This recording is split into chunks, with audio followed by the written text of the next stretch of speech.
નમસ્તે મિત્રો, આપણે ટેકો પ્લસમાં આપણા જેટલા પણ મમતા દિવસ ચાલે છે એ ફિક્સ હોય કે આઉટરીચ હોય એનું એક પ્લાનિંગ ઓલરેડી કરેલું છે.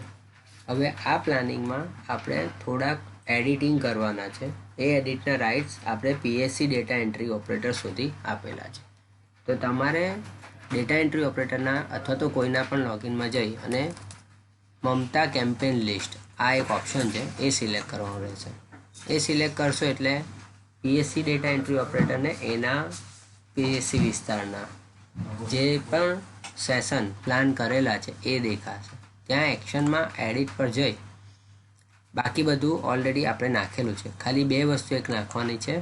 એક તો એનું આખું એડ્રેસ નાખવાનું છે, જો ના નાખ્યું હોય તો નિયરેસ્ટ લેન્ડમાર્ક અને એનો પિનકોડ.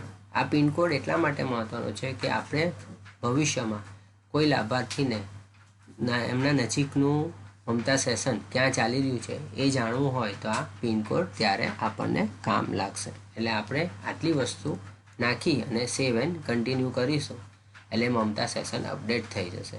આ કામગીરી ખૂબ જ જલ્દી ટૂંક સમયમાં આપણે પૂરી કરવાની છે. એટલે આપણે આ કામગીરી 22 ઓગસ્ટ સુધીમાં પૂર્ણ થઈ જાય એ રીતે કામગીરી કરવાની છે.